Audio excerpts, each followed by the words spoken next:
Hello. Okay, so I've just recorded part one of the first branch of the Welsh epic called the Mabinogi. I hope I've pronounced that right. Hopefully, in the story, I don't butcher the Welsh, say that right, the Welsh language too much. Unfortunately, because I forgot to mute my laptop and I haven't really got time to record the story again, you hear a bing notification. At about 6 minutes 20 or something about that. It doesn't detract from the story too much, but sorry about that. Anyway, I'll stop babbling, learn how to talk again, and I will be back at the end of the story. So enjoy. Once upon a time, there was a king of Dafydd named Pwyll, and he was courageous and impetuous and clever, and he loved nothing more than adventure. One day when he was out hunting in his woods, he saw the flash of red and brown through the trees, a stag. And so he gave chase. He chased this stag all day. He never seemed to be able to catch it, as close as he got. And the stag moved strangely, almost in slow motion, gracefully, as if in a dream. But Pwyll upon his horse and his hounds struggled and sweated and fought through the brambles and the undergrowth, never coming close to the stag. The woods became thicker, the branches scratched at Pwyll's face. His dogs were becoming exhausted. Suddenly, from out of nowhere, another pack of hounds appeared and set upon the stag. These were dogs the likes of which Pwyll had never seen before. Fur snow white, ears blood red. They moved like the stag, graceful, soundless. And when they set upon the beast and brought it down, though the stag threw back its head, bellowing, and the dogs appeared to snarl and bark, the only sounds Pwyll could hear was the panting of his own dogs, the heavy breath of his own horse. He dismounted, pulled the strange dogs from the stag so that his own hounds may get at it. The air became still.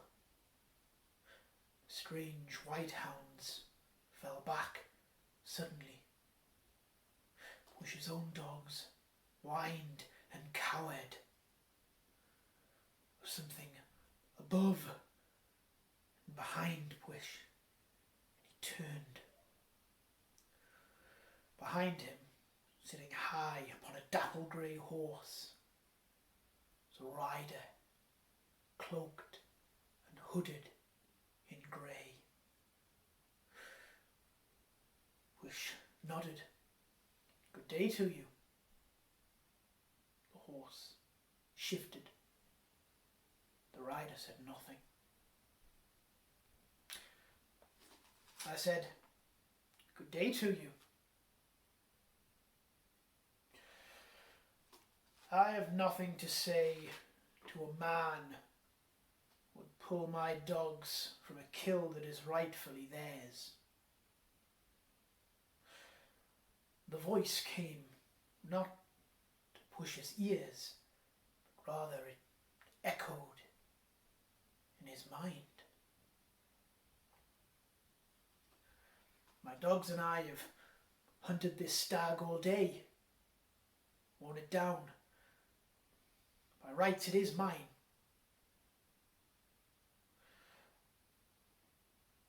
That stag is from my land, where I am king. It is mine." Pwyll bowed. "Apologies, Your Highness. I too am a king. King Pwyll of Dafydd. Tell me, what land do you rule?" "I am Arwen, the land of Anwyn."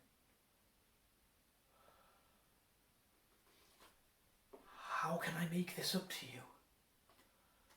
How can I be your friend?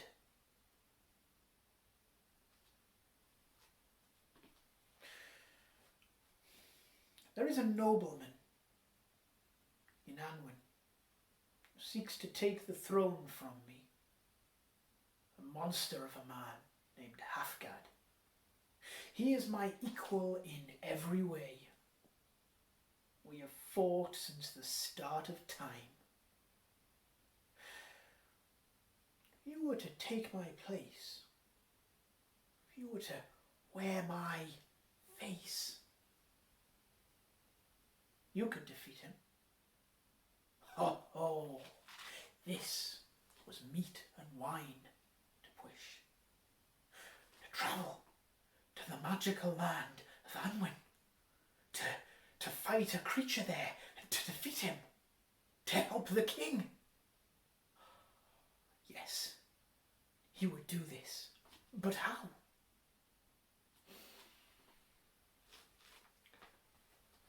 My land is a magical place, and magic has laws that it must follow.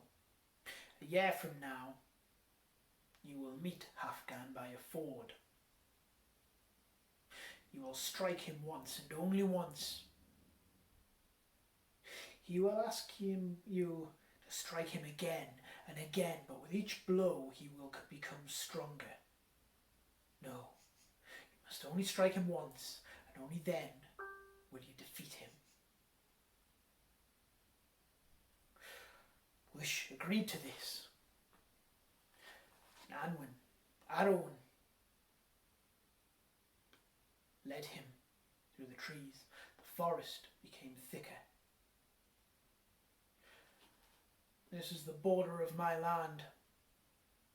Once you pass through these trees, you will become me. What of my kingdom? As you will rule in my stead, I shall rule in yours.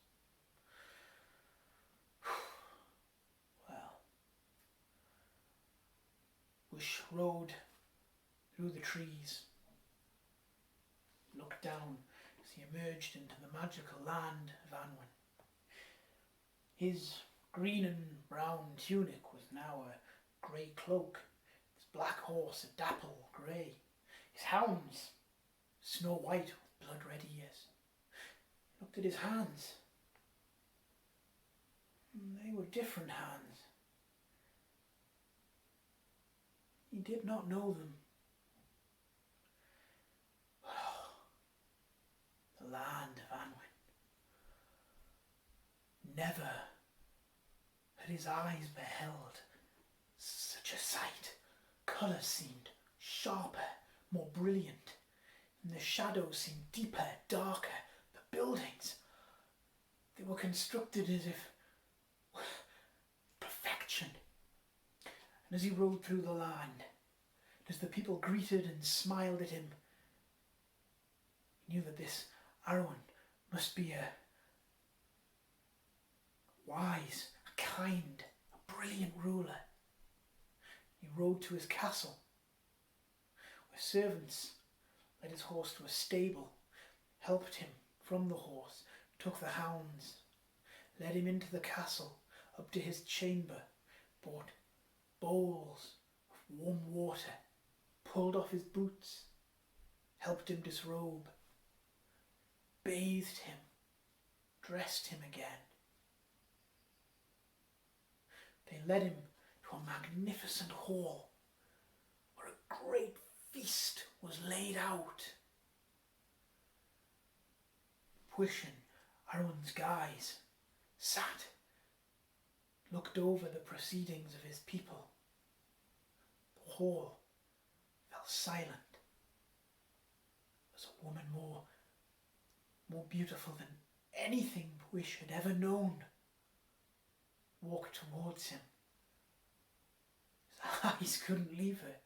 She sat next to him and reached out. My Lord Arwen, how was the hunt today? Pwyll couldn't believe it. Not even the King of Arwen's wife knew that it was not him, that he was Pwyll. They sat and feasted and drank from gold goblets. They laughed, her hand upon his knee. They danced, they smiled. But as the night wore on, Pwyll became uneasy. Eventually, the hall quieted, and the Queen led him by the hand from the hall up the stairs to their chamber. Pwyll lay uneasy. She climbed into bed next to him and reached out to kiss him.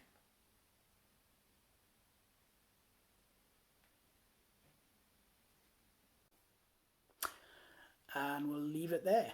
Okay, like I said, that is from the first branch of the Mabinogi, which is a Welsh epic. I'm going to tell it in 3 parts, I think.